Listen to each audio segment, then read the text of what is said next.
Java batch over something like that. Yeah.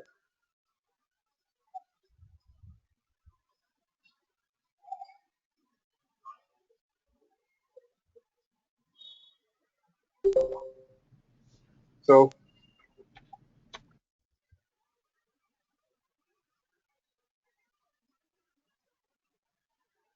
where did we stop in the last class? So we were talking about the servlet lifecycle, right? Yes.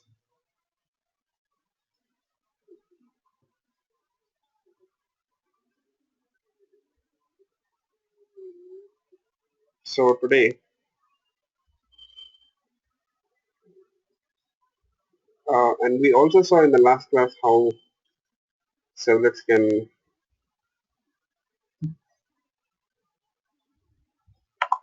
interact with each other, right? How one servlet can call another servlet, yes. Which object is used for that purpose? And in that object, we got a method, a particular method specially which is used. What is it?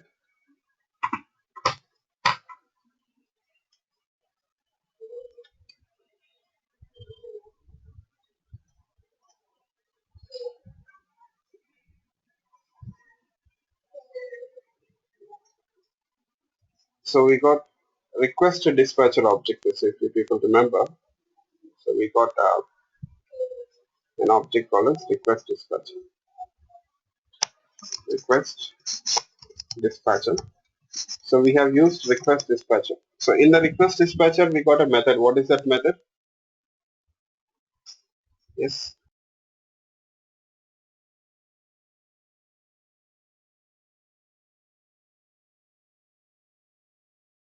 In the request dispatcher, what is the method which you got here? Yes. Forward. That's right. We got forward. And there is another method called as include, but I will leave this method to you people. So forward include is also similar to very much similar to forward. Sorry. Include is also very much similar to forward. Okay. So I want you people to check this method. Yeah. So I will leave it to you people.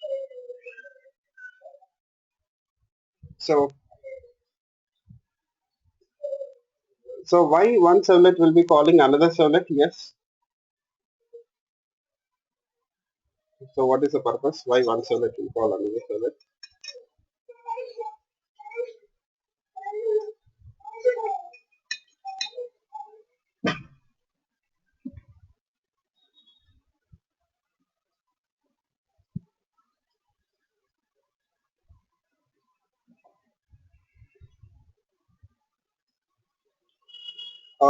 You can say servlets. You see, a servlet can forward the request to another servlet basically to share the request processing task. In order to share the request processing task, one servlet can forward the request to another servlet.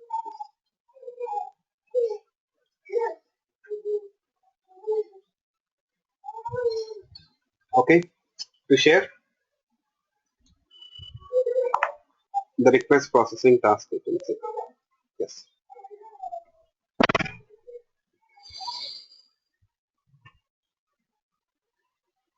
Now,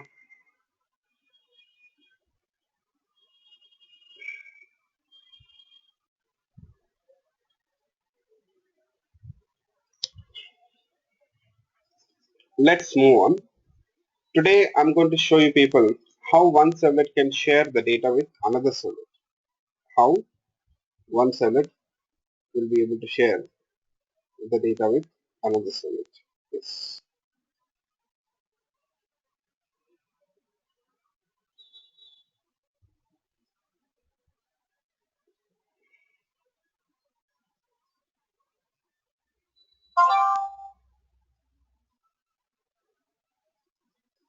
You know,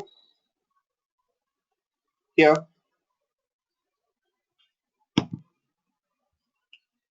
for this purpose, you got scope objects. Okay, a servlet can share the data with another servlet through scope objects. I can say the servlet can share the data with another servlet through scope objects. Okay. Yes.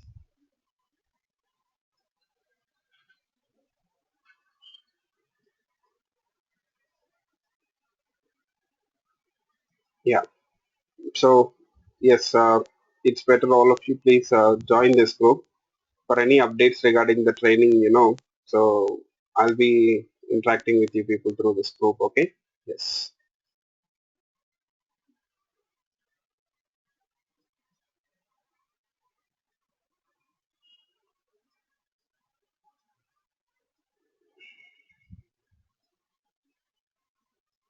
So it will be easy for us to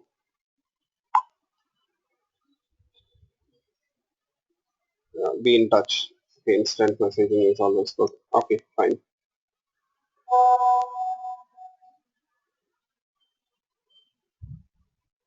Now, yes, a servlet can share the data with another servlet through scope objects. Okay, so what are the scope objects which you got here? Servlet request,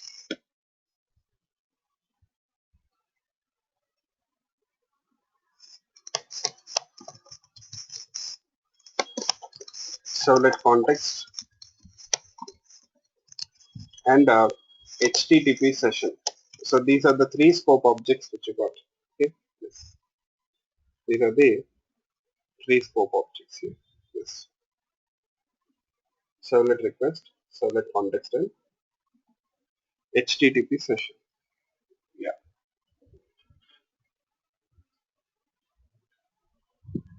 So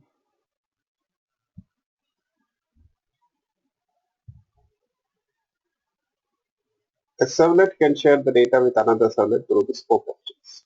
Yes.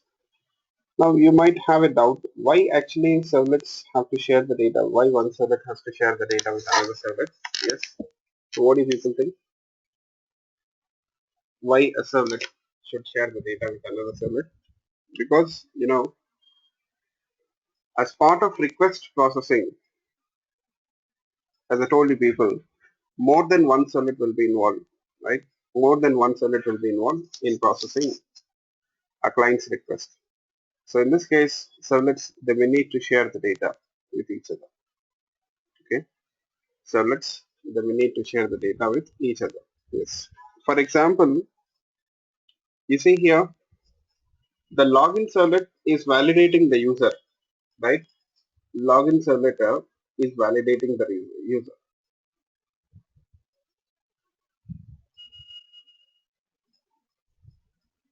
But how? Okay, after validating the user, I'm sorry. After validating the user, the login servlet will forward the request to the account servlet. After validating the user, login servlet will forward the request to the account servlet, right? Yes.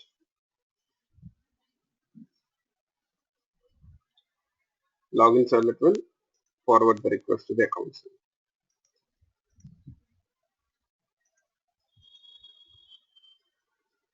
Now, account servlet will display the home page and the user was, you know, was logged in. Account servlet has to display the details about the user that's currently logged in. Yes. But now the question is here, how the account servlet will know whether a particular user is logged in or not, and which user details have to be fetched. Yes, which user details have to be fetched. The account servlet should be able to understand that, right? So first of all, which user is currently logged in, and whether that user is successfully validated or not. Whether the user is validated, that means whether the user is a valid user or not. So these details are needed for the account servlet, right? Before it displays at home page. and details of that user.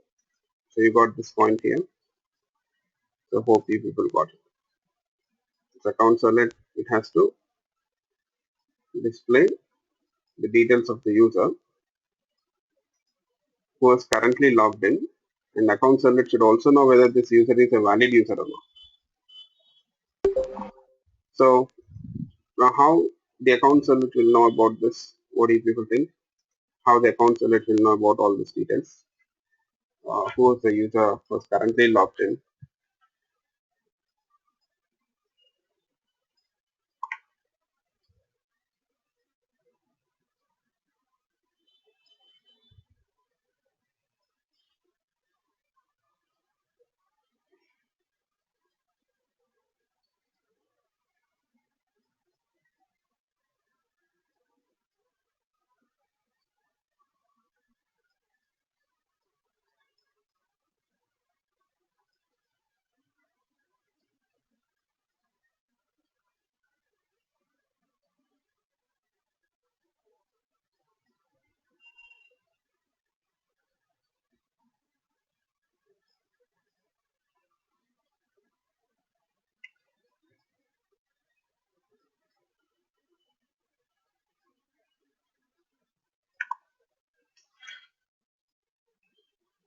Yes.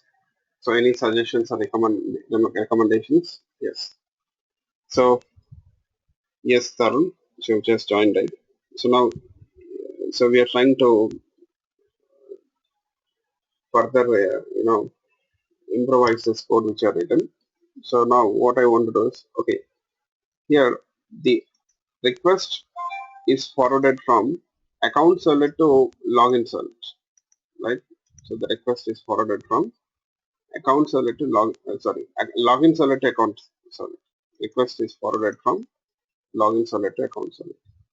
So account servlet, how will it will know whether uh, the user is validated successfully, whether the user is valid user or not, and how the account servlet will know which user is currently logged in. How the account servlet will know that the user is currently which user is currently logged in, so that account servlet can display the details. Yes. Okay. Yes.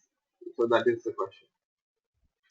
So this is where you servlets have to share the data, and they can share the data through scope objects. Now, login servlet, when it is calling or when it is forwarding the request to the account servlet, it can share the details about the user who is currently logged in, and also a token whether this user is valid or not. It also can send a token to the account servlet whether this user is valid or not. Yes.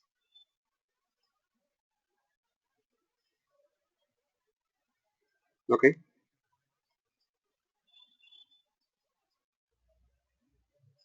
So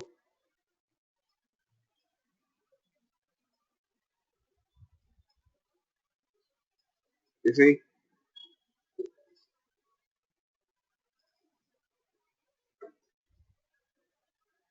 now how the servlets can use the scope objects. Let's see. Yes, to share this information or to share the data to process the request through the scope objects. How can they do this? Let's see. Now, one important question for you people. So I said servlets can share the data, right? So when we talk about data in Java, so how is data represented in Java? Yes.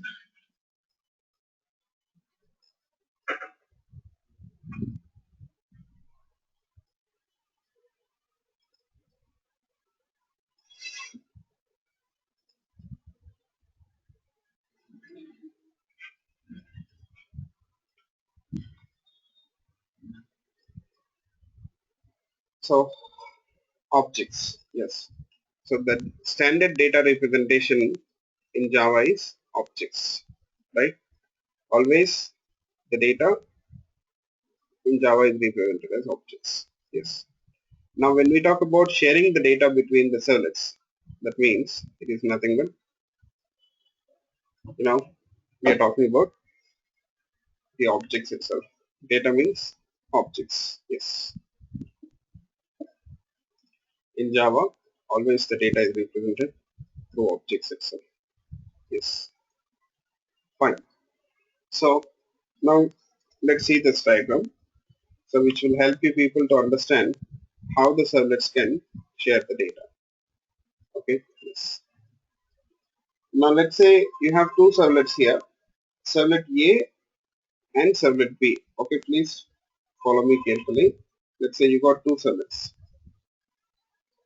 servlet A and servlet B.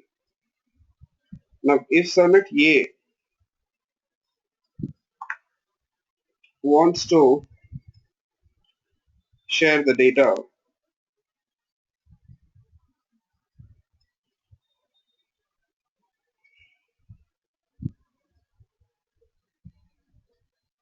with servlet B, then in that case servlets can make use of the scope objects. This is servlet A. If it wants to share the data, now it can make use of the scope objects. So what servlet A can do? Servlet A, whatever the data it wants to share with servlet B, whatever the data it wants to share with servlet B, so it can add it to the scope object. Okay, it can add the data to the scope object. Yes, it can add the data to one of the scope objects. In the diagram, it is clearly mentioned. You see, now this rectangular box which you got here, you can think of it as uh, scope objects itself. Okay, yes. Now, how the servlet can add the data to the scope object? How the servlet can add the data to the scope objects? Yes.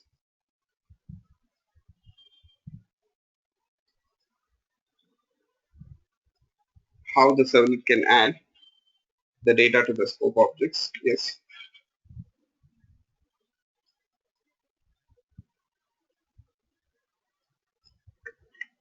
Using set attribute method. Okay. A servlet can add the data to the scope object using set attribute method. That's right. You know, while adding the data to the scope object, we can give a name. While adding the data to the scope object, a name can be given. Okay. Yes, we can give a name. So why we have to give a name? So that later on the other servlet can access that object using that name itself. The other servlet, it will be able to access that object using that name itself. Okay, yes, that's the reason why you'll find that servlet A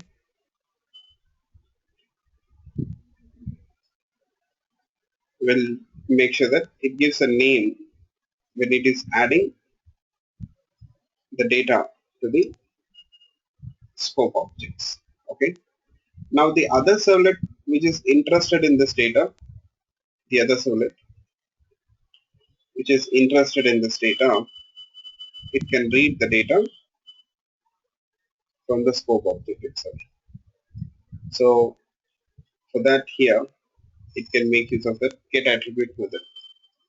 To read the data from the scope object, you see we got the get attribute method. Okay, we got get attribute method. Yes.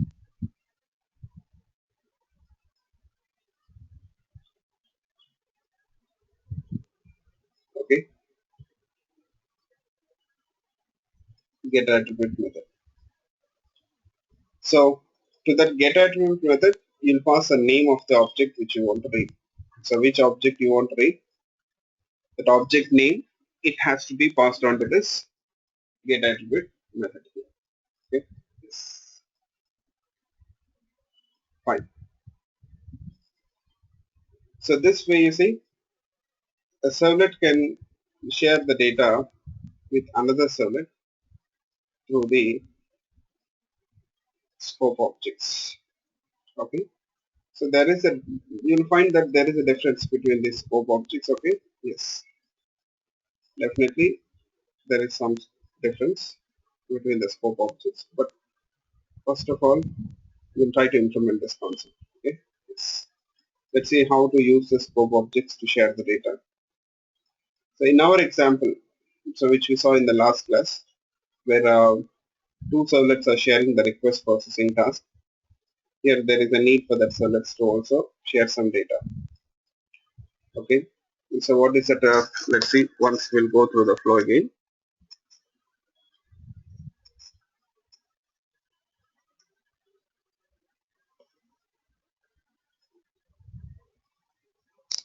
So in this request flow is a login request flow. So when that login form is submitted, so you'll find that initially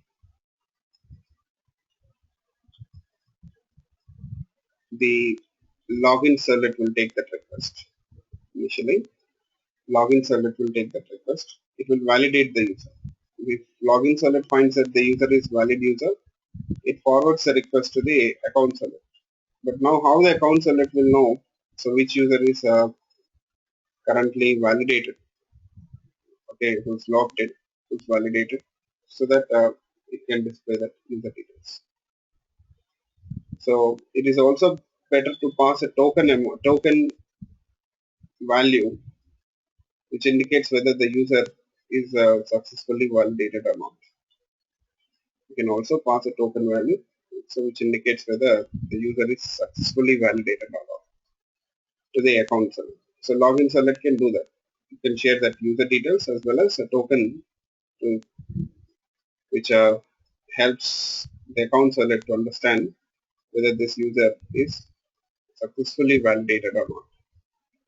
Only if the user is successfully validated, so will display that details, user details.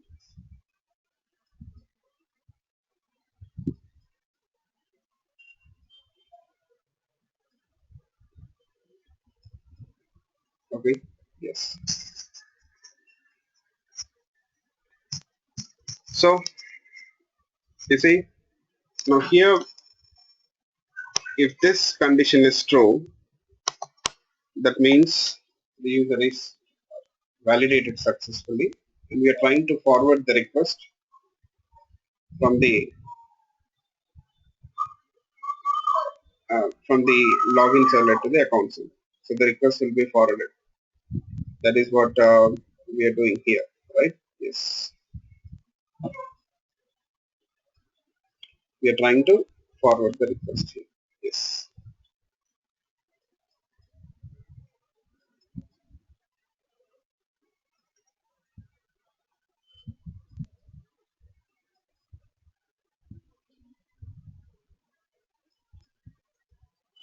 Okay.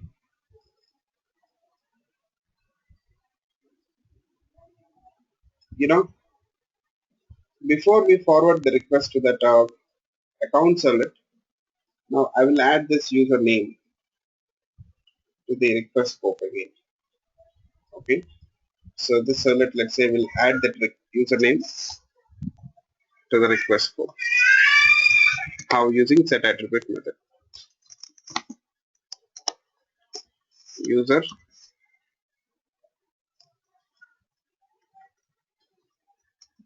logged in. Let's say that is the name which I'm giving, and we'll store that username.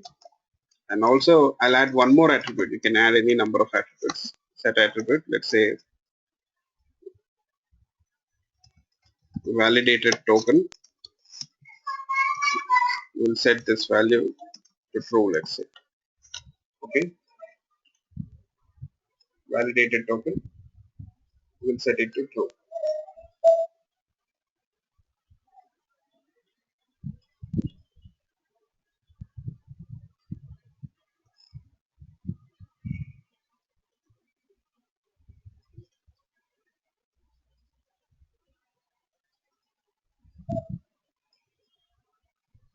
Okay. Now what we did to that request scope, to that request scope,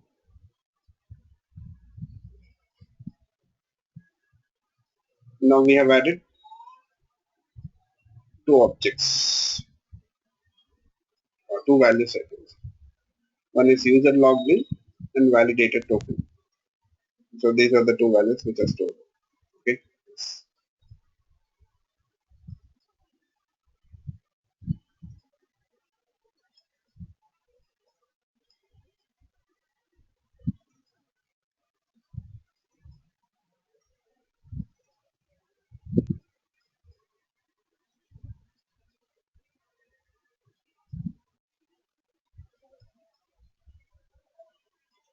Okay. Now the other servlet here, how it can read that user logged in details and user logged in value and the validated token.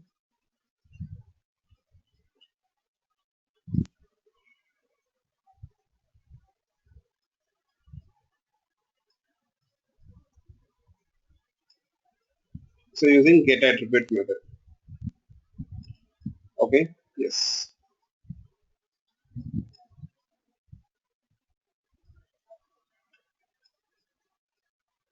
And one important thing here, you will find that these two servlets are sharing the same request and response objects. Okay. You'll find that these two servlets are sharing the same request and response objects. Okay. So that means whatever the data which is added to the request scope by the login servlet, so all the data will be accessible to the account servlet as well. Yes.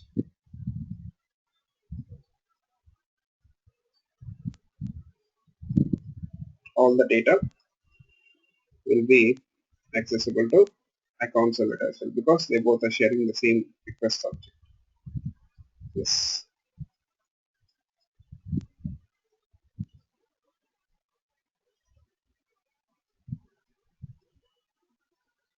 Fine.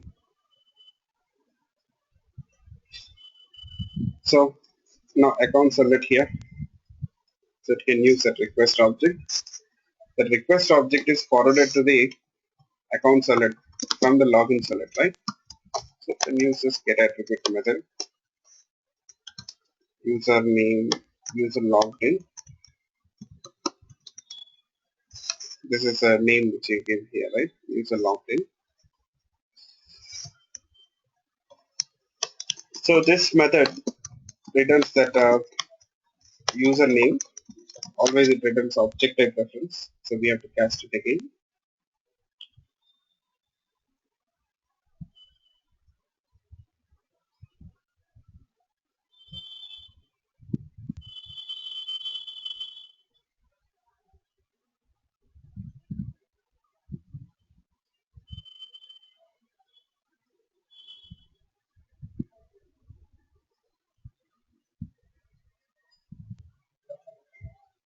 Okay, this is what we need to do. Yes.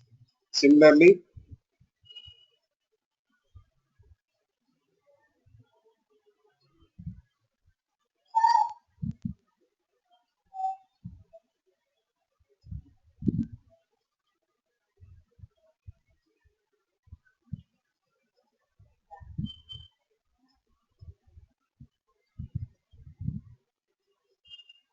here we can also read that sorry, we can also read the other value or attribute which you got. Okay, yes. Let's try to do that. Again, we can use get attribute method. Request dot get attribute, validated token.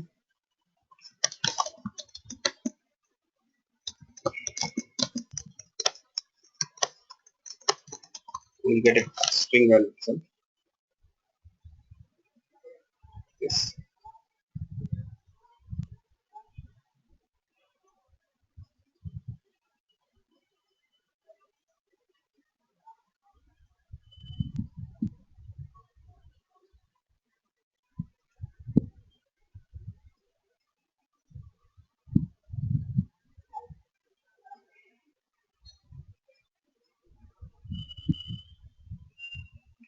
So now we can use this details. Okay, we can use this details here. So you can fetch this user details from the database based on the username. And what I will do is here, if the token, if it is equal to true, okay, it should be a string value, right? If it is true, then only will display that home page. Okay. So if the token is not true, that means user is not validated successfully. And what if the user is not validated successfully? Then what we'll do? Yes. What do people think? What to do?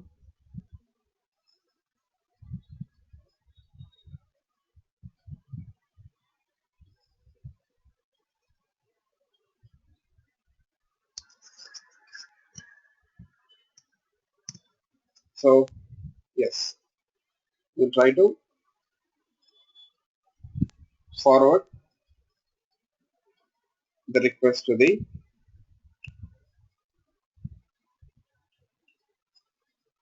login page. Yes,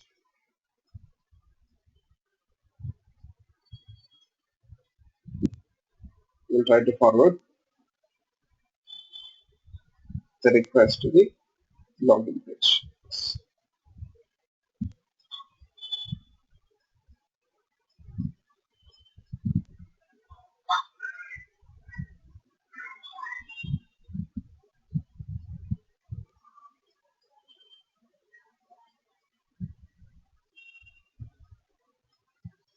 Okay.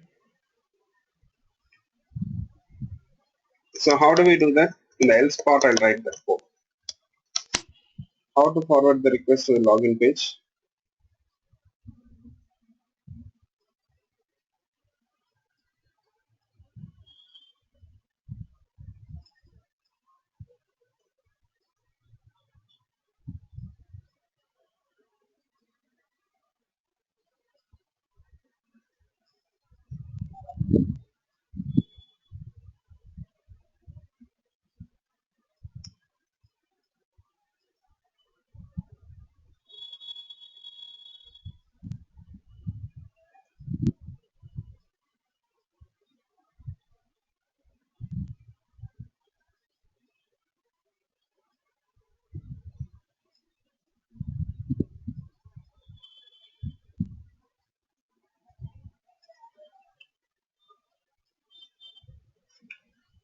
How to forward the request to the login page? You people know that.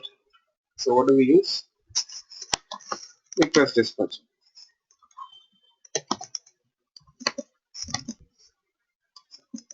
So how to obtain the request dispatcher object? So in the last class I was talking about how to obtain the request dispatcher object.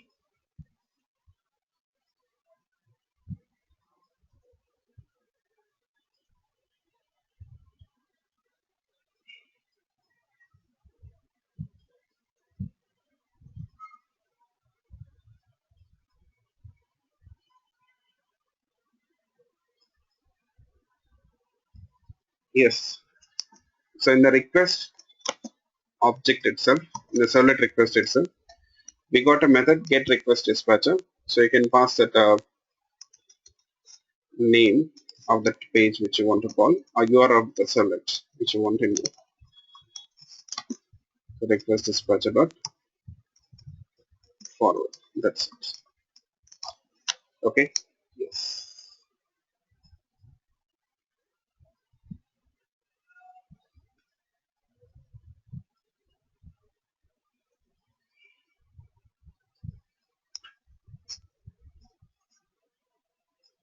So hope you people got it. Yes. So which servlet is adding this attributes of the data, user logged in and validated token, which cell it is doing that.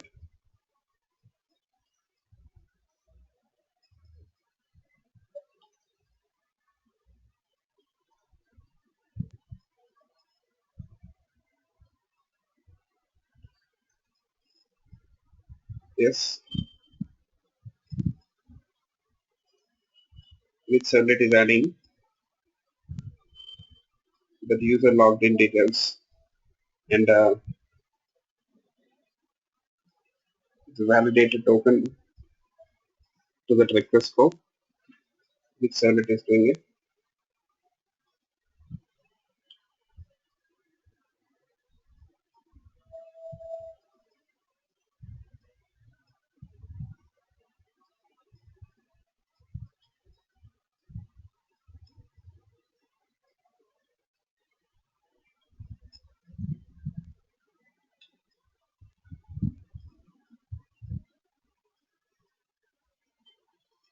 No, account cell it is reading it.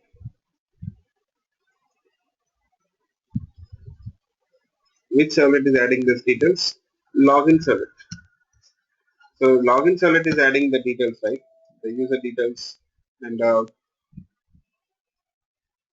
whether the user is valid or not.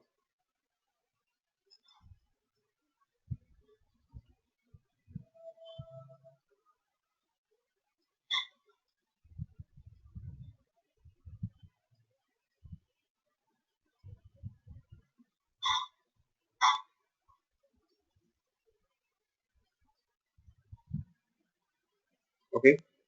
Yes. So hope this is clear for you people. So any questions in this regard?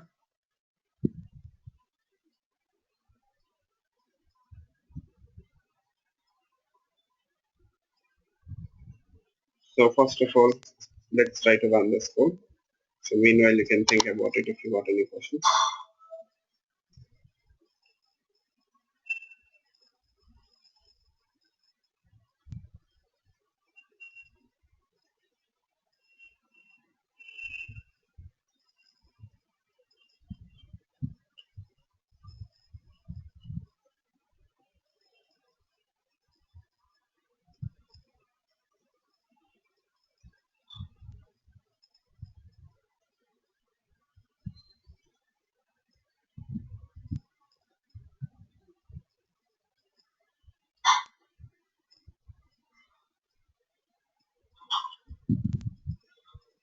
Okay. Now I'll call login HTML page. See, I'll click on login. Oops. Just a second.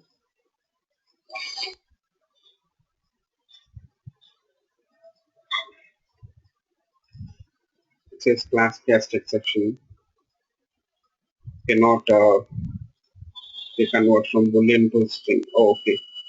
So sorry. So while adding this value, you say I've added boolean value, right? So while I'm reading it, so we're trying to cast it to string type. Sorry, you can just specify it as boolean type itself. Okay, yes, boolean. So if the token is true, if the token is true, no, the block will execute. If the token value is false, the else block will execute. Okay, yes, yeah,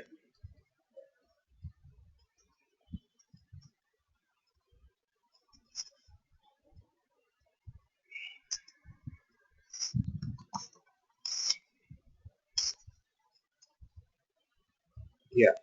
So this time it works.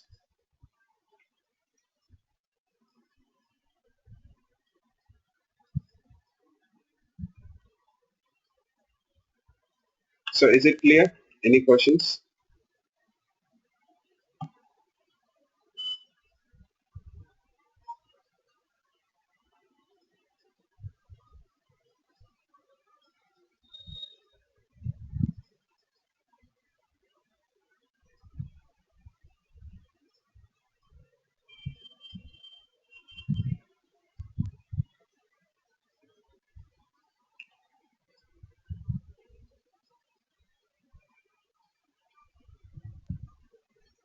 Okay,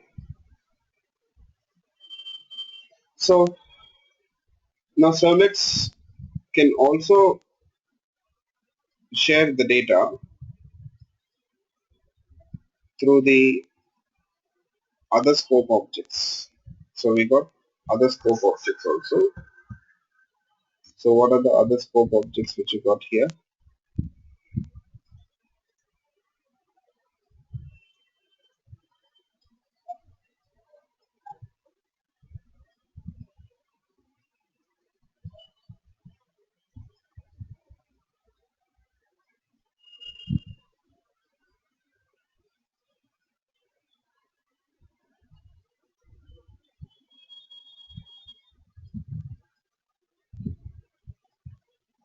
What are the other scope objects which you got?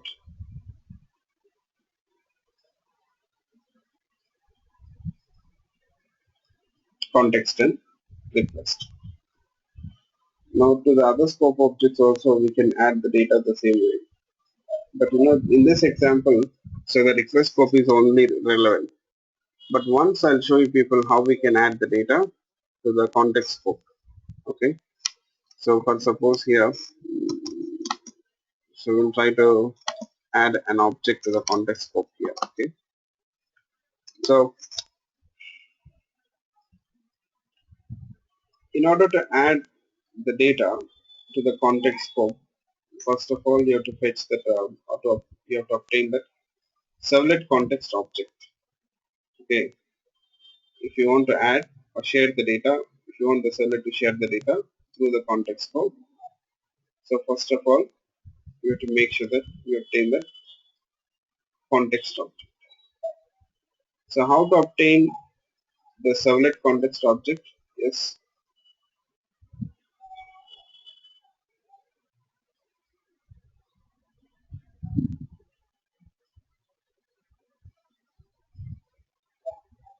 how to obtain the servlet context object.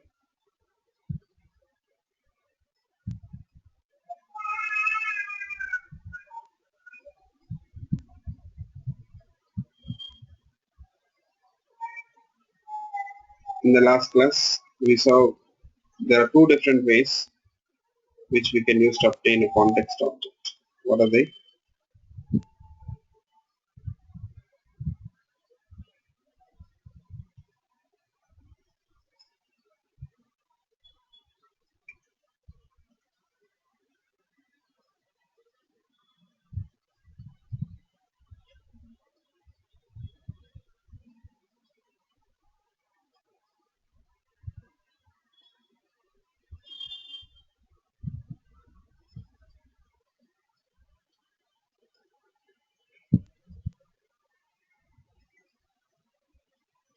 Come on. So you have made a note of it also. So so we can obtain a context object, servlet context object through the request object. One option is through the request object you can do that. And what is the other option? Through the config object also. Either you can use request object, through the request object you can obtain a context object, or through the config object also, servlet config object also, we can obtain the servlet context object here. Yes.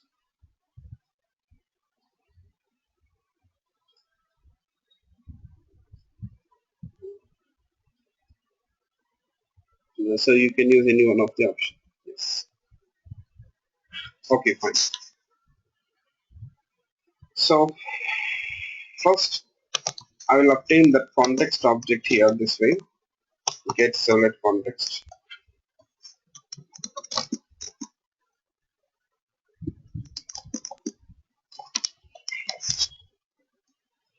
Okay.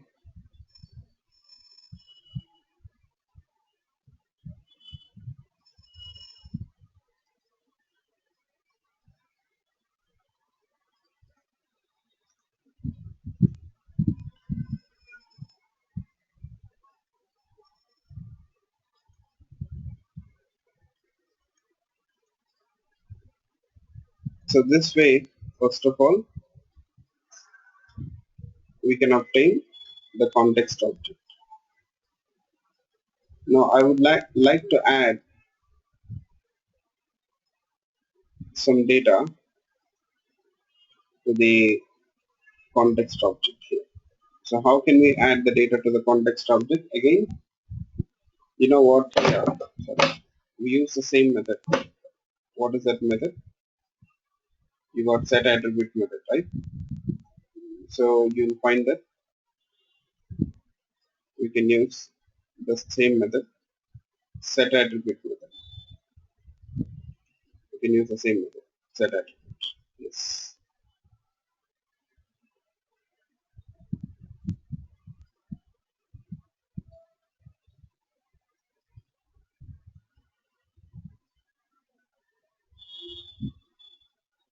So now let's add some data to the context scope. So let context dot set attribute, save message.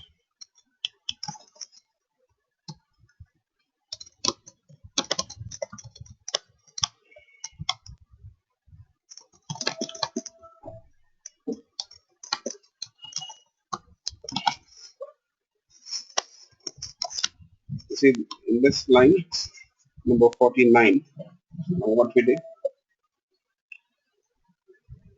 So we have added that object, string object.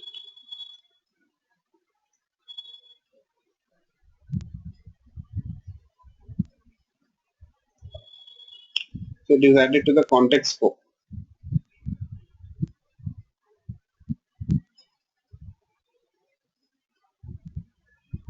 Yes.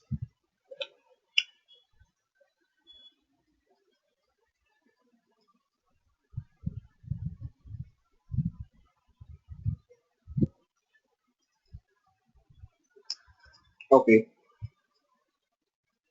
Now you see what is the difference here between these two scope objects? Yes. So there is a difference, of course. Let's see what is it. So first, we saw how to add the data to the request scope or request object. Okay. Now here we have to understand the scope and visibility of the data which is added to that scope and lifetime of the data. Okay. Servlet request versus servlet context scope. And so we'll try to understand the differences. First of all, one difference will be the visibility of scope. Visibility of scope, I think. You know, the data which is added to the request scope. Okay, the data which is added to the request scope. So what is the visibility of that data? That is first question. So here you see we have added this data or attributes. We have added couple of attributes. One of the attribute is set user logged in, and the other one is validated token. Right? We have two objects which are added to the request scope. Now, what do you think? What is the visibility or scope of these objects which are added to the request scope? Are they visible or accessible to all the servlets in the application? Are they visible or accessible to all the servlets in the application? What do people think?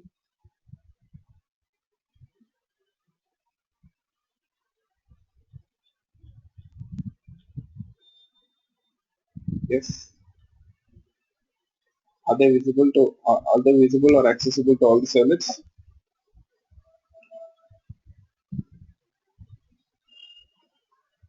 Which servlets in the application can access them? Which servlets in the application will be able to access that. What do you people think?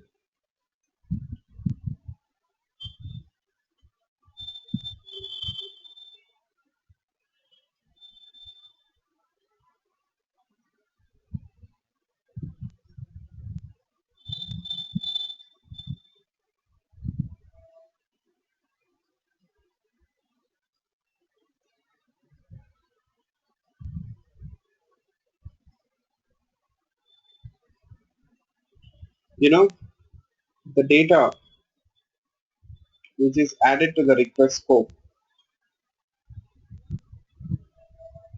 the visibility is very much confined or restricted here. Okay, you will find that the visibility of the data is very much confined or restricted. Why? I'll tell you. So the data is added to the request scope, right? So first of all, you have to understand the visibility or accessibility of the request scope first of all. What is the visibility or accessibility of the request object? Where it is visible? You know, that request object which is created or which is passed on to this servlet, to this login servlet, I can say that it is only visible or accessible to this particular servlet. Yes, that request object which is created and which is passed on to this servlet, it is very much specific to this servlet. It is only explicitly passed on to this servlet.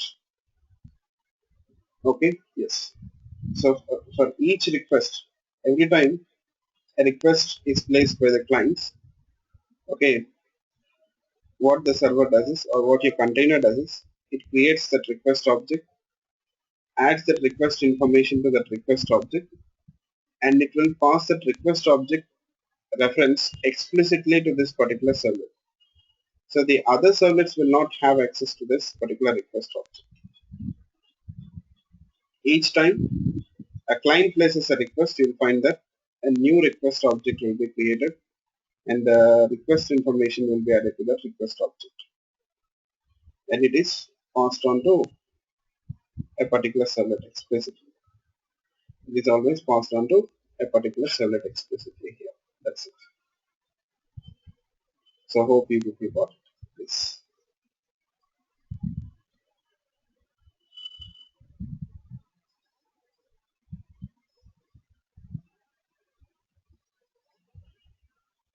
Okay, if this request object is only accessible to this particular servlet, then how this servlet is able to share the data with the other servlet here?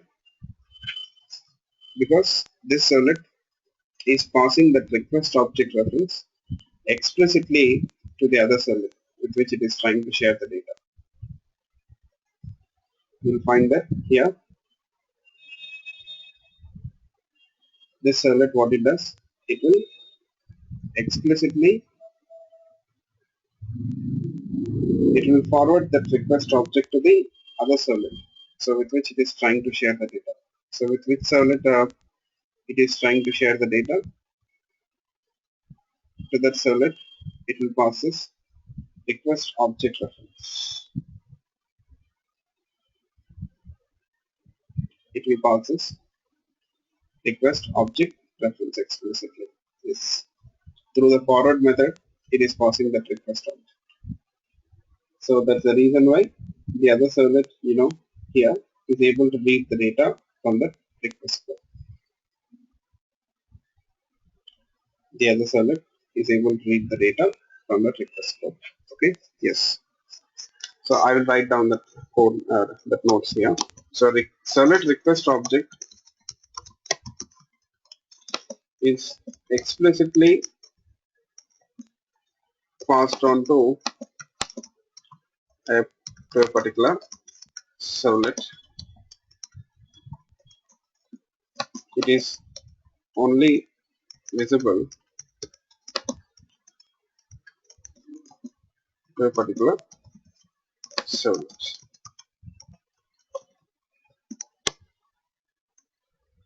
Here I can say that the servlet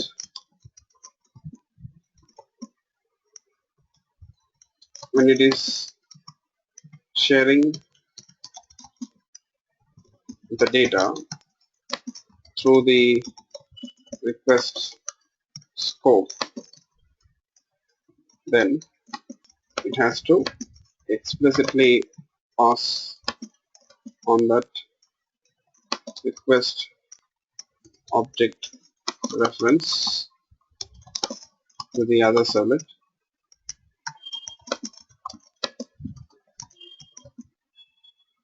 with which it is trying to share the data. So with which servlet it is trying to share the data? That servlet object reference, it has to be passed on explicitly to the other servlet here.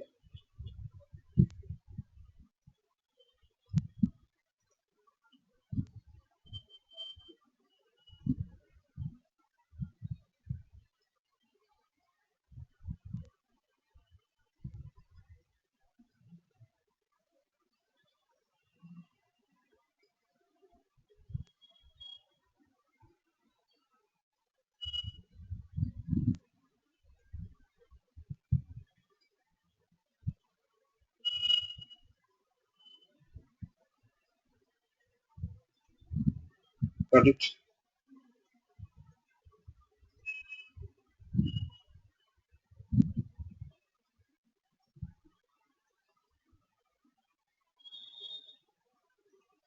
Okay. So that request scope is very much confined. The visibility of that request scope is confined to a particular server.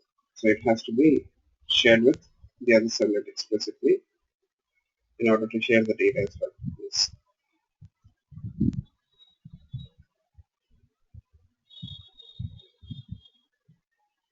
Okay.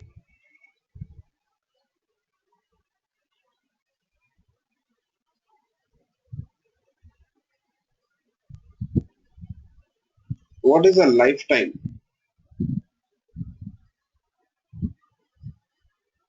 of this data? What is the lifetime? Let's see. This is the request scope. Next, lifetime or lifetime, I can say. That means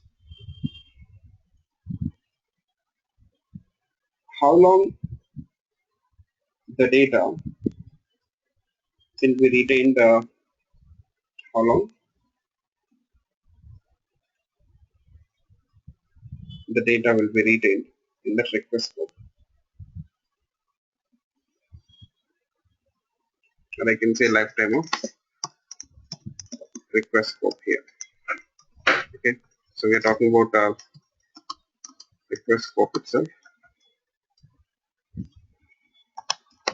Lifetime of request scope.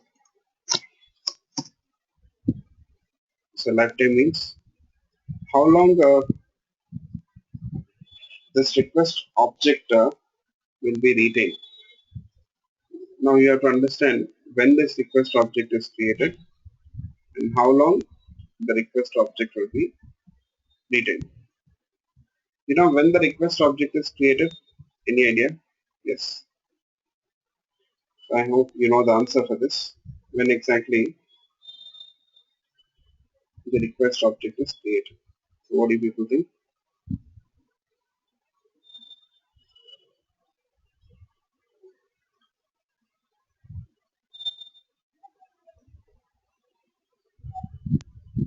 When exactly the request object is created?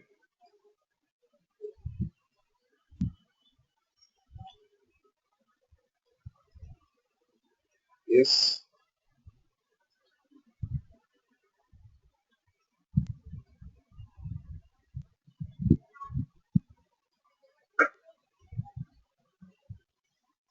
So request object is created when the client places a request. Okay. As soon as a client places a request for a particular servlet, as soon as a client places a request for a particular servlet, you'll find that immediately request object is created. Okay. Whenever the client places a request, what happens? Immediately a request object is created. And to that request object, the request information will be added. Now the question is how long that request object will be retained. How long the request object will be retained.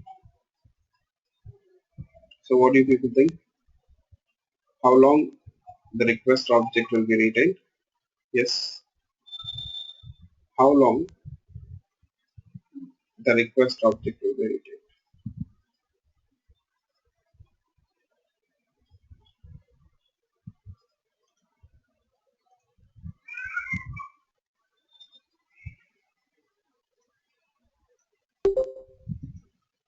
Yes.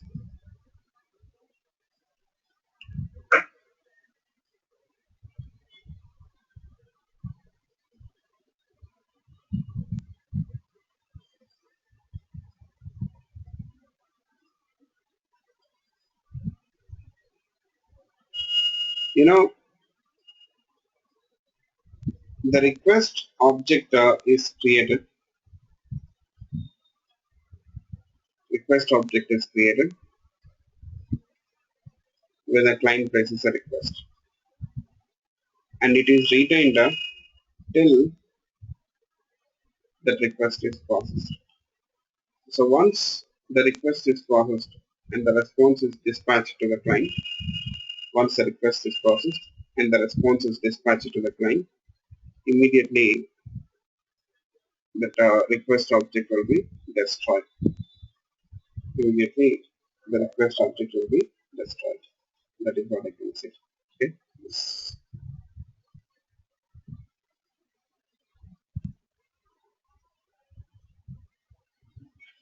Just a second. Just a second.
Yeah, I'm sorry.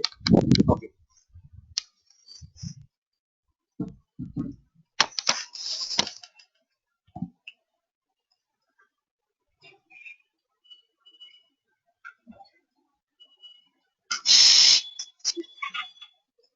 So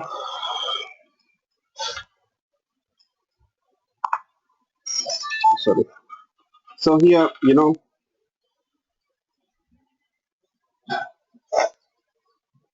find that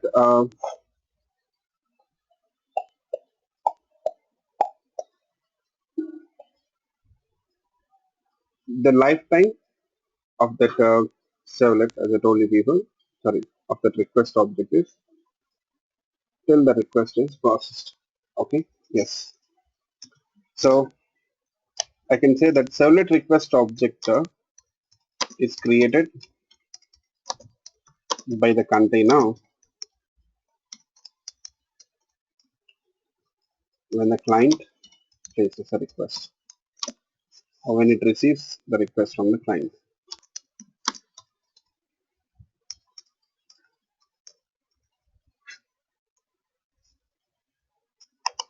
When it receives request from the client. Okay, and it is retained till the or, or is sorry from the client. Okay, and once the client's request is processed, sorry, once the client's request once the client's request is processed and response is dispatched,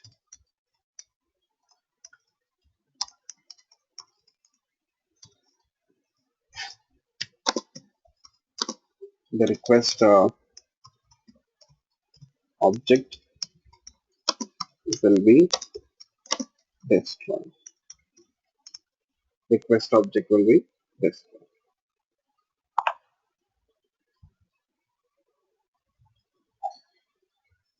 Okay.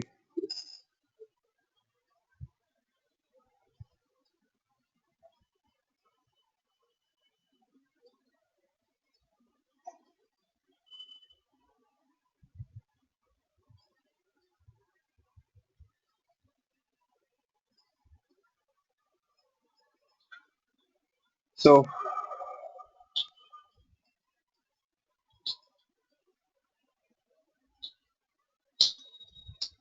that means now what we can understand here, the data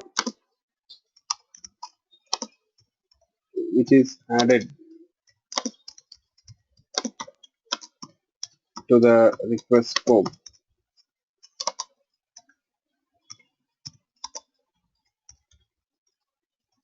is retained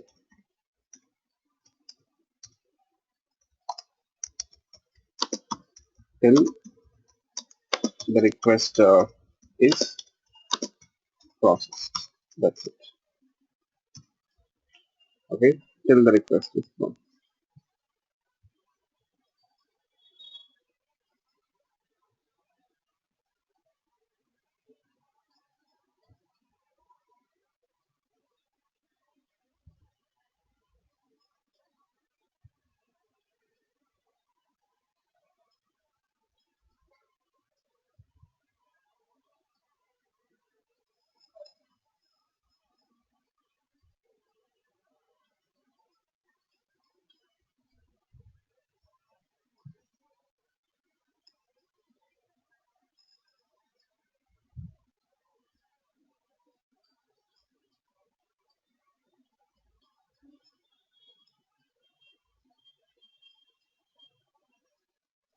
Please make a note of this thing.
Yeah, did you people make a note of it?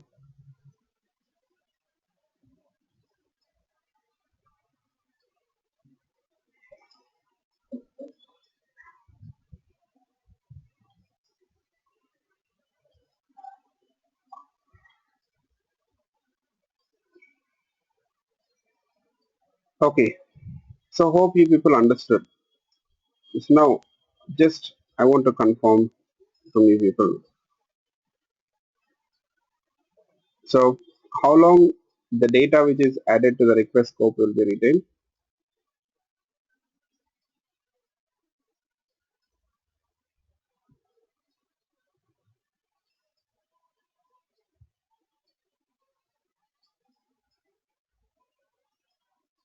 How long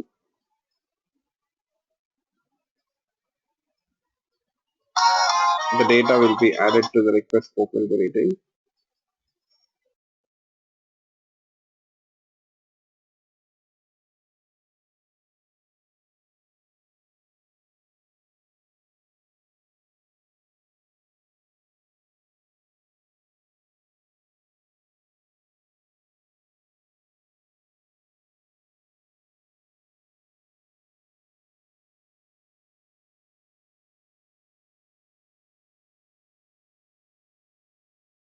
Yes, till the request is processed.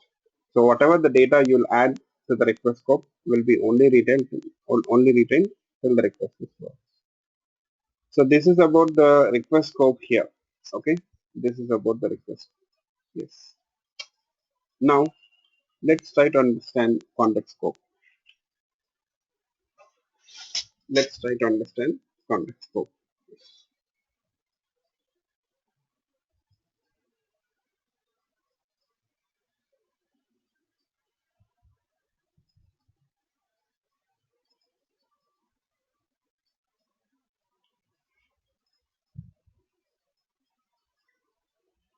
So now what is the visibility or accessibility of the context scope?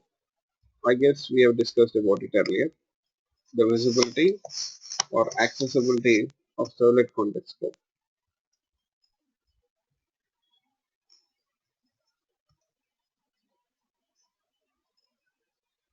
Yes.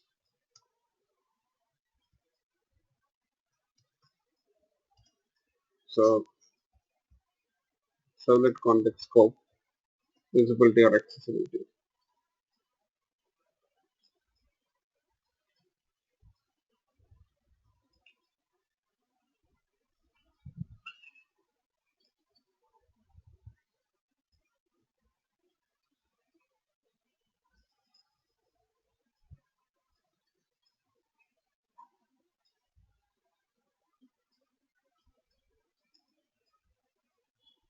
Yes.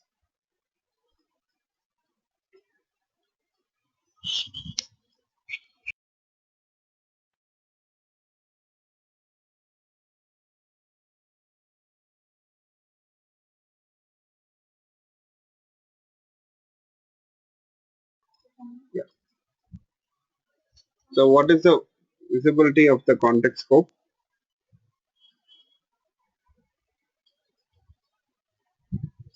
What is the visibility of the context scope? I can say that the visibility of the context scope is throughout the application. You know, if you people remember in the last class itself, I gave you people some details about servlet context object. Yes. So basically, what is the servlet context object? Could you please check your notes once and tell me what is servlet context object?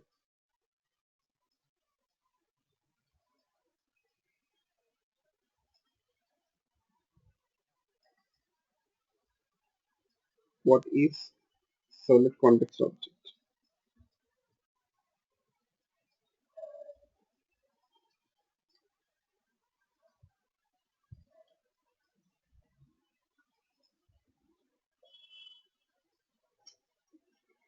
Servlet context object, basically it represents the application, web application. Okay. Yes, that's right. Servlet context object, it represents the web application here. Okay. And you will find that the servlet context object, the servlet context object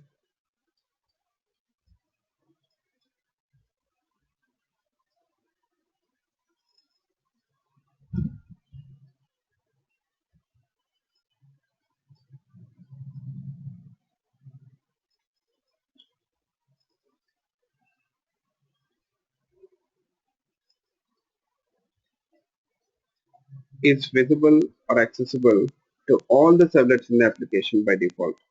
Servlet context object is visible or accessible to all the servlets by default. Okay, so that means the visibility is throughout the application. Okay, servlet context object, servlet context object, just a second. Servlet context object is visible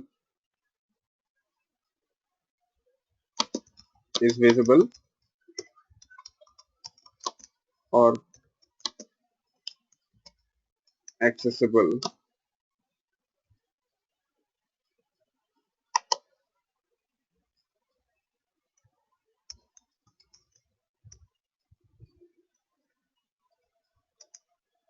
to all the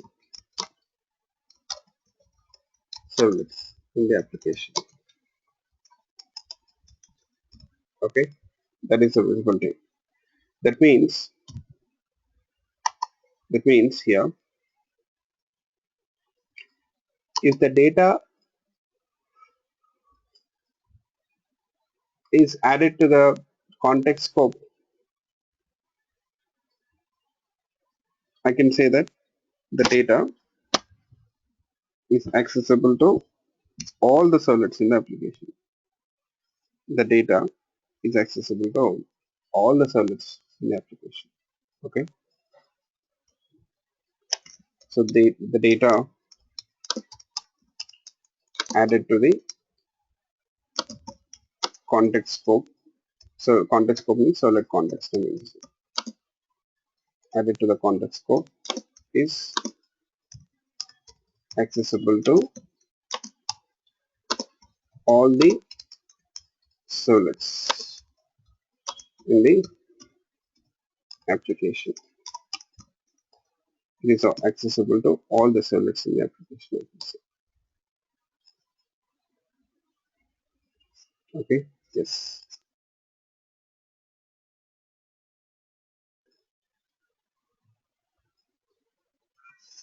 Now, what about the lifetime?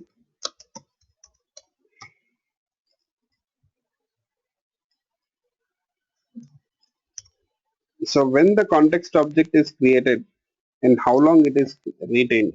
What do you people think? When the context object is created and how long it is retained? Yes.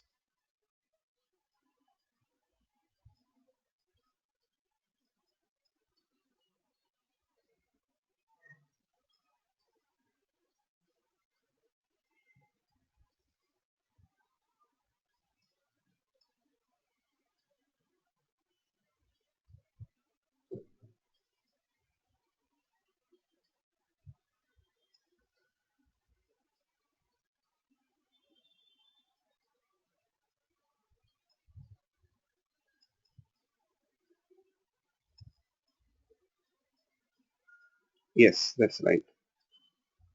You know, context object is created when the application loads. As soon as the application loads, immediately context object is created. And it is retained till the application is up and running. So once the application stops, the context object is destroyed.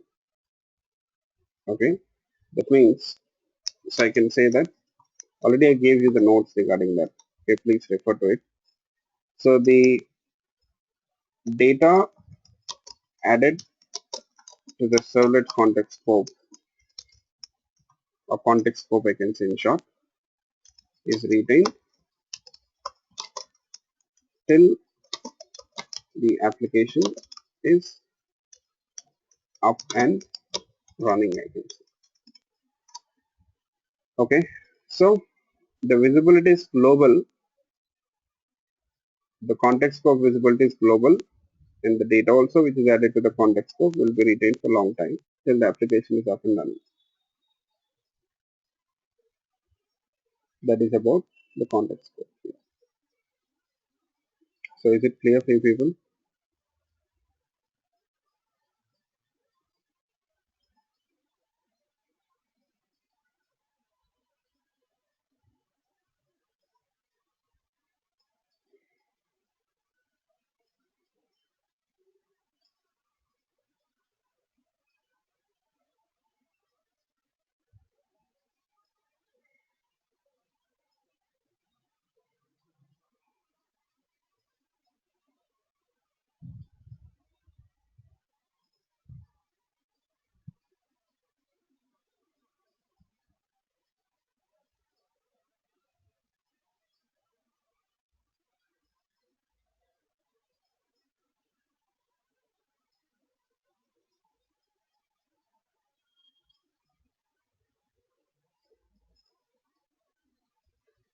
Okay, good. Now what about HTTP session? So we'll talk about it later on. Okay, yes. Now you see, last thing you can make a note of it. Now what type of objects or data can we add it to the scope objects here? What type of data can we add to the scope objects? Yes. What type of data can we add to the scope objects?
What type of data can we add to the scope objects?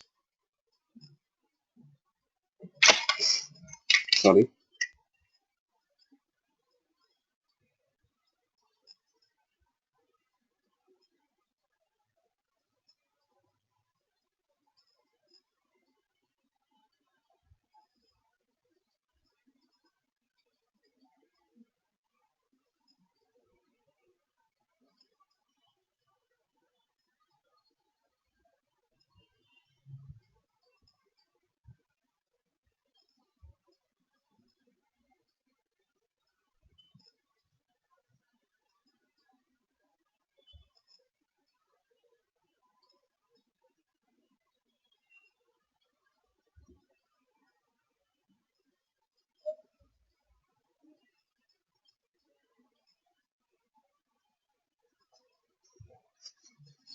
You know, we can add any type of data to the, we can add any type of data to the scope objects. Okay.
Fine. That means you can add any user-defined object or any Java object can be added to the scope.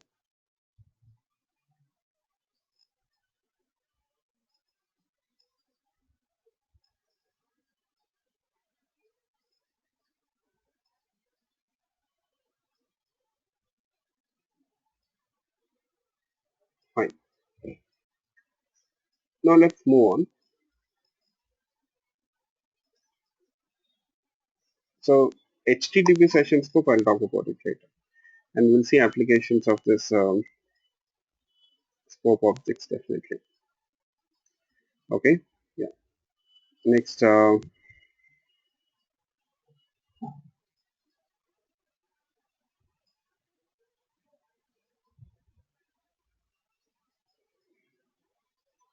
now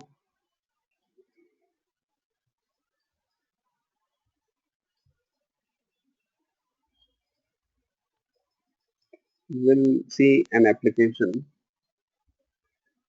of the servlets. Okay. Yes.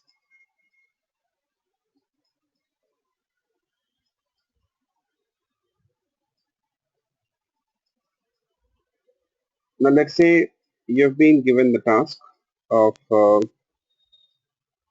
displaying all the product records. Okay, you got the product records in the database server, right? You got the product records in the database server.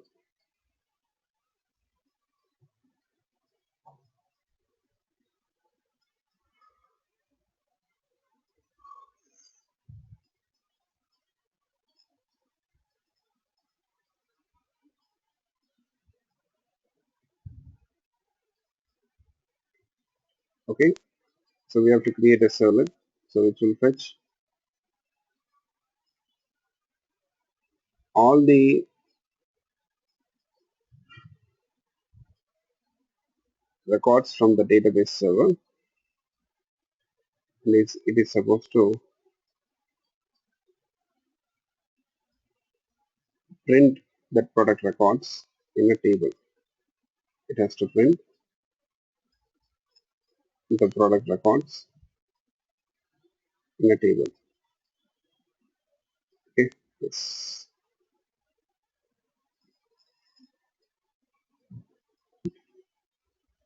Let's try to implement this servlet.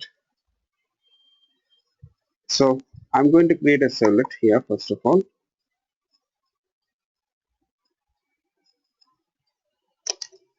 All products servlet.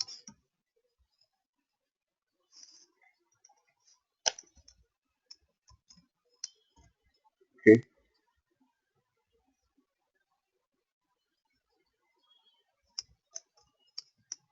I'll give the URL as all products.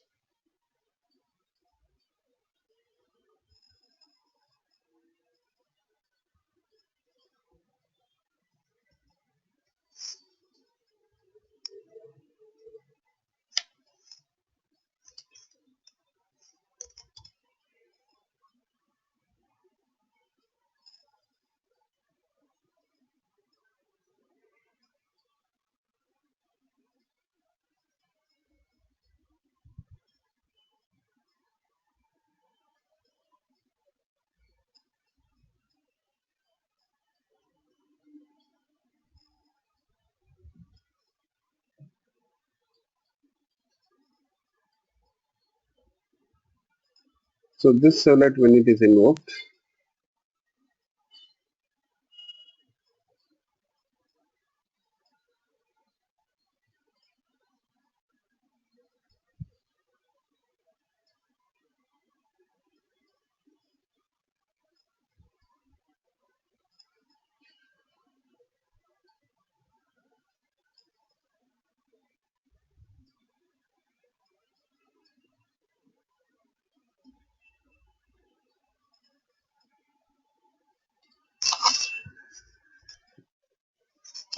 here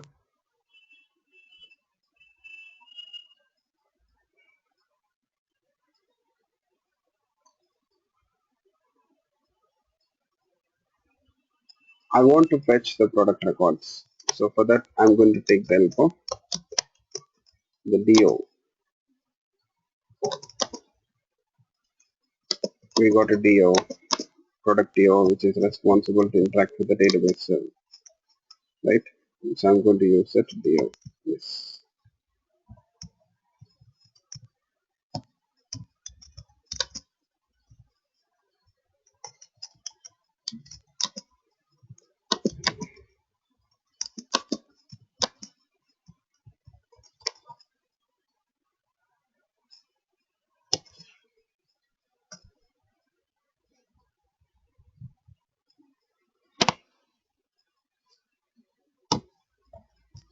Yeah. Now when this servlet is invoked, I would like to just print a message, all products.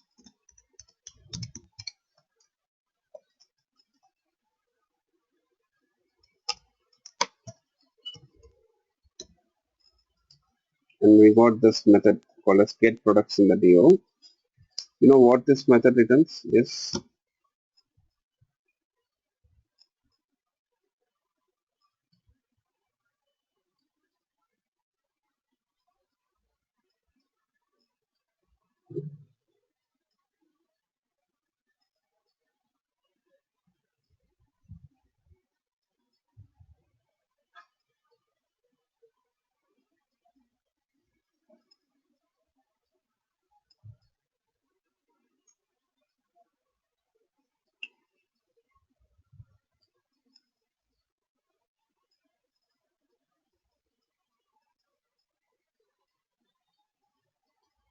It returns a list. Okay.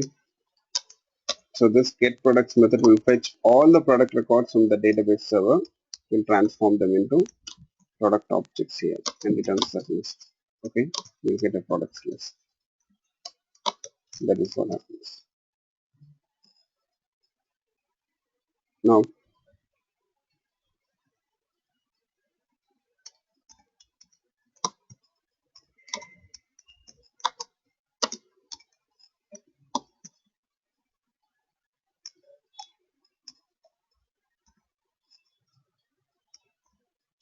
once you got that list, sorry, so we'll try to display that records here. Okay,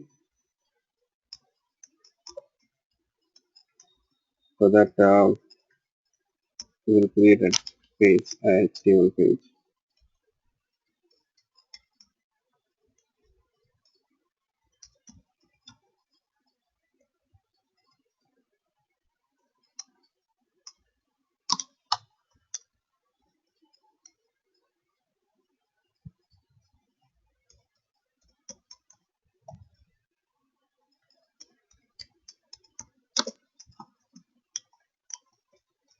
Product records.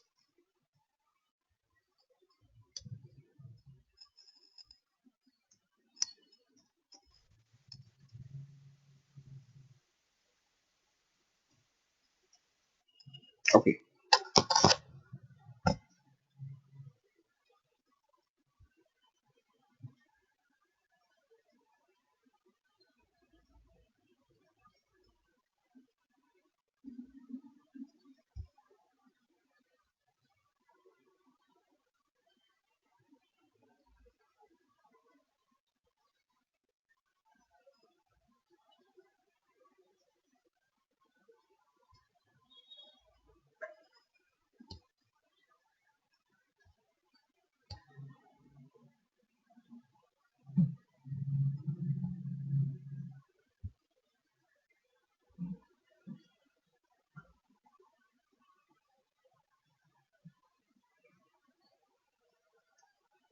here I'll create a table.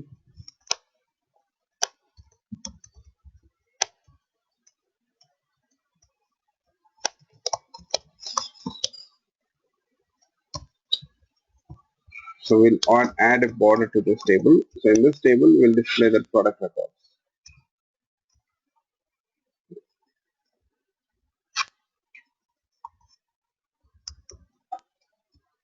Here, I guess we have written this code to create the table, right? So if you people remember, so we did that. So we have implemented that search functionality to search for the product records, right?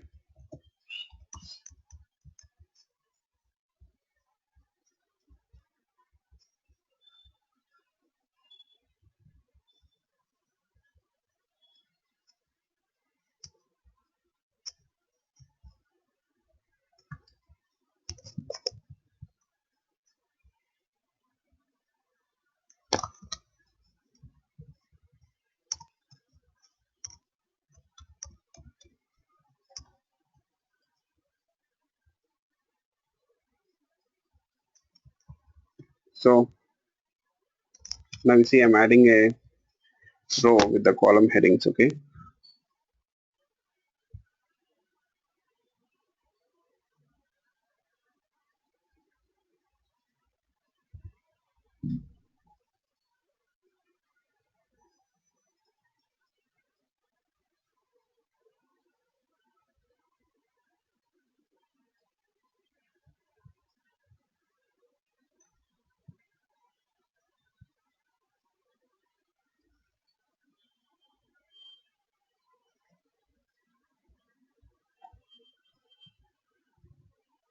After this, now let's do one thing.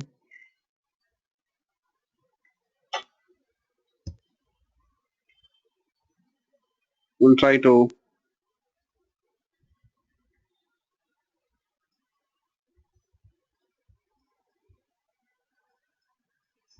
read that product objects from the list.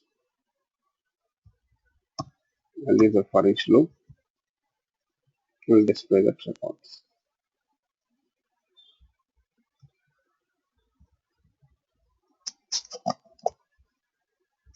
So for each iteration, we'll get a product object. So we'll create a row. We'll read the data and we'll display it accordingly.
Okay.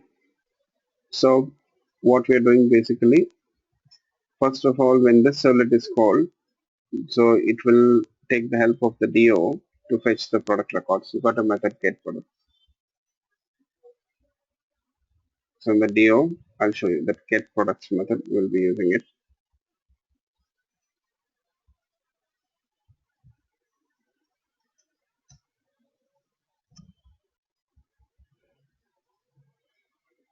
Okay.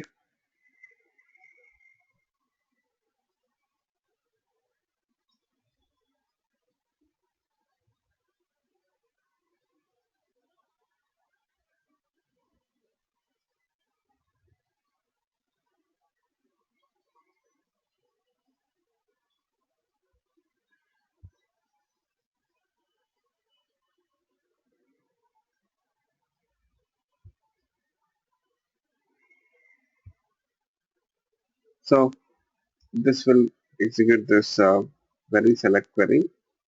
See the return type of this method is list of product objects.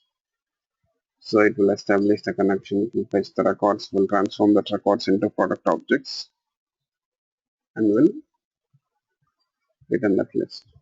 So servlet is calling this method get products. So it will get that list here. Just a second. So it will get that list. Now it is creating a web page dynamically and then it creates a table. Sorry, it creates a table, and in the table you got that column headings, and see, we got that list now. We are trying to read the elements from that list.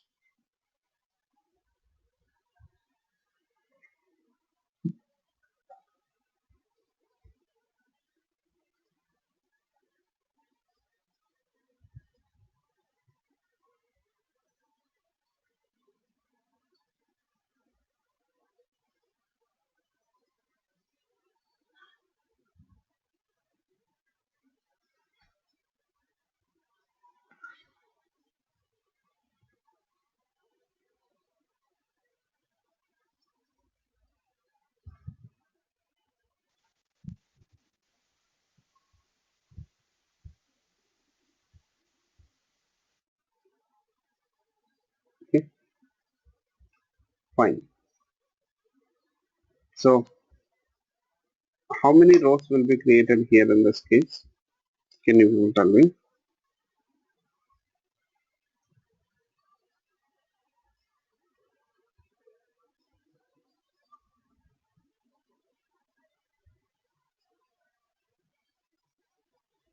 How many rows will be created?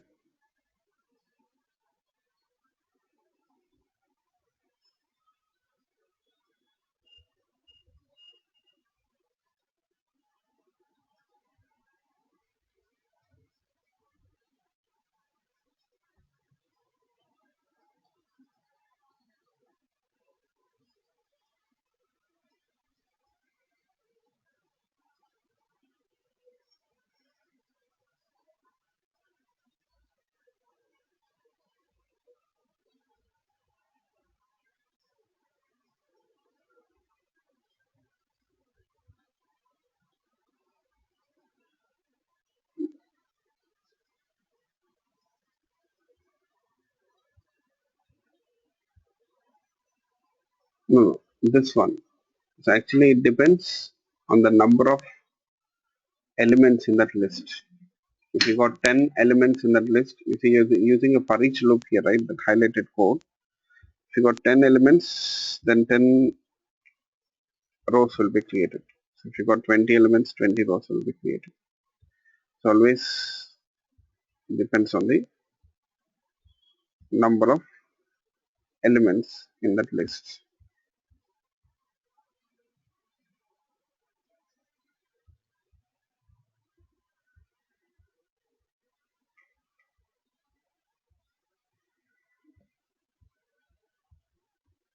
Okay. Yeah.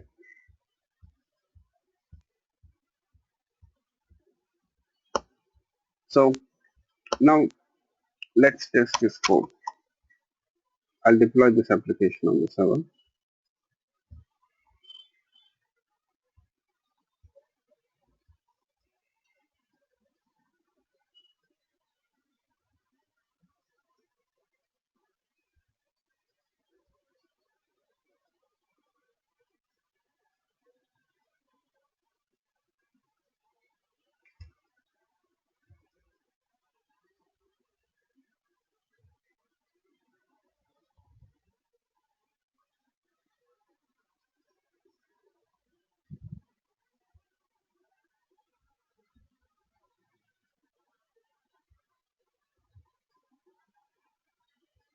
Oh, just a second.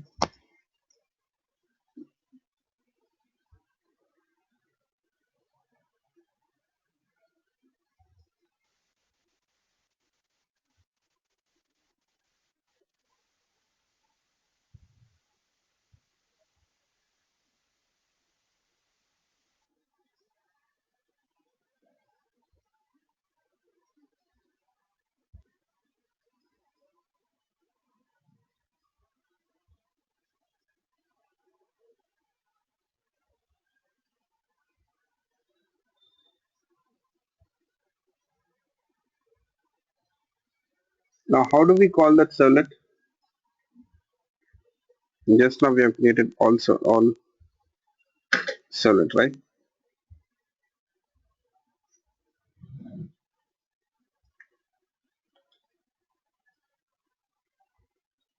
how do we call that solid?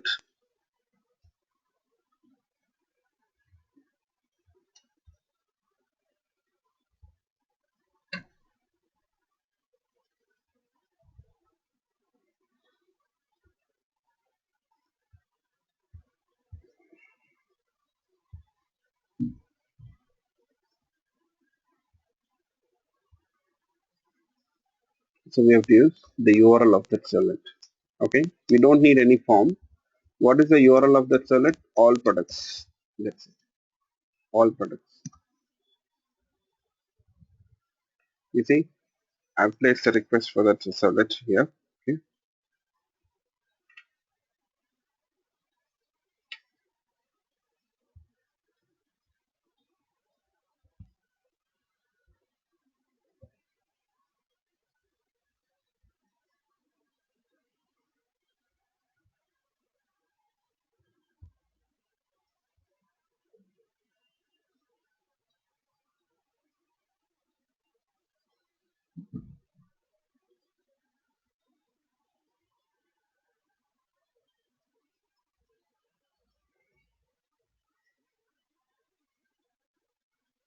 Yeah. So is it clear for you people?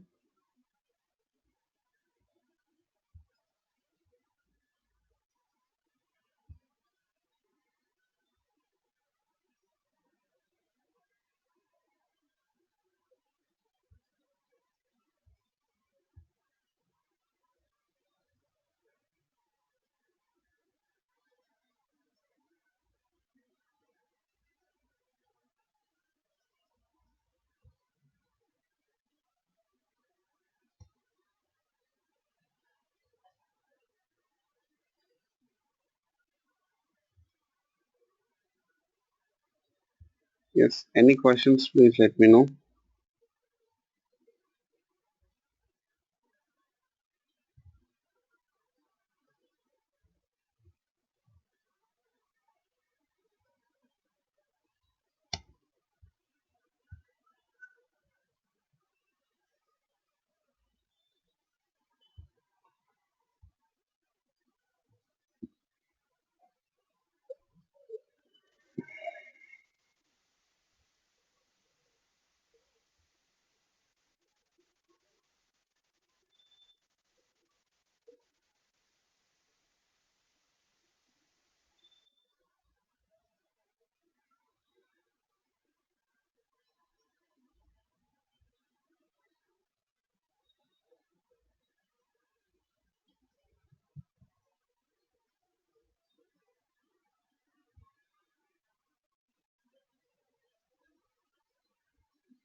So can I assume that this is clear for you people?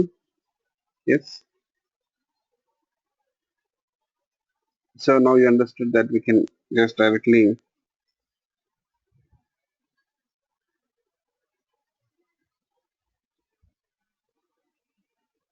call the solid by using the URL of that solid, right?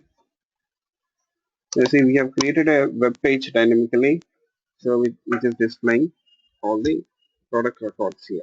Okay.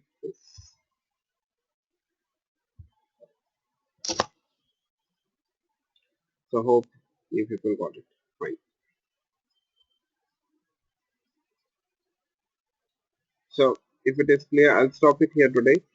So tomorrow I'm going to start with HTTP protocol. Okay.